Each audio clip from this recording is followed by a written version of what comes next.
Every single week, a new AI tool drops. Every week, another X, formerly Twitter, thread goes viral, claiming that some new model can write an entire product roadmap, spin up a full-stack app, or replace a marketing team in 30 seconds. And every week, founders slide into my DMs panicking. Are we building on rented land? Is AI going to make our startup obsolete before we even hit Series A? Look, I get it. As a founder, your job is to obsess over existential risks. But if you're paralyzed by the fear that AI is going to replace human ingenuity, you're looking at it completely backward. AI isn't coming for your startup. It's the ultimate leverage, but only if you know how to use it. Let's look at how technology actually scales. Think back to the Industrial Revolution. When CNC machines, computer numerical control mills hit manufacturing floors, traditional blacksmiths didn't vanish. They adapted.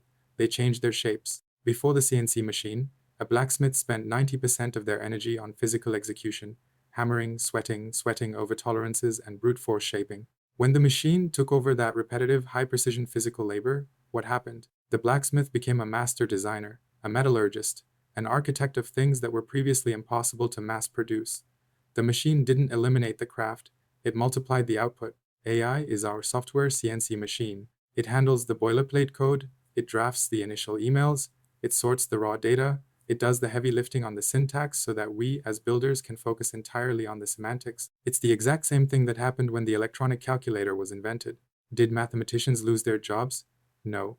Math didn't become obsolete. It became accessible at a scale we've never seen before. Calculators took over arithmetic, the tedious mechanical crunching of numbers, which freed mathematicians up to invent entirely new fields of physics, cryptography, and engineering. As a founder, ask yourself, what is the arithmetic in your business right now? Is it writing basic CRUD operations? Is it drafting standard customer support replies? Is it putting together initial financial models? That's your arithmetic. AI handles that. If your entire moat as a company relies on doing things a script can generate in 3 seconds, you don't have a business model, you have a slow-moving bottleneck. Here's what I tell my team. AI lowers the barrier to entry, but it raises the ceiling for excellence. Anyone can prompt an LLM to build a generic landing page now. That means mediocrity is commoditized. Anyone can spin up a basic wrapper. So what does that mean for us? It means the baseline is higher, but it also means that a team of 3 people today can execute with the leverage of a team of 30 from 5 years ago. We aren't here to do less.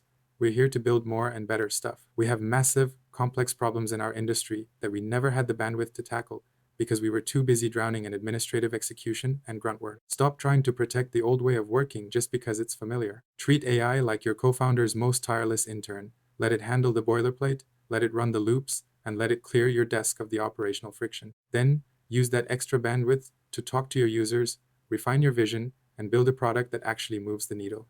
The future doesn't belong to the AI. It belongs to the humans who know how to wield it. Keep building. I'll see you in the next one.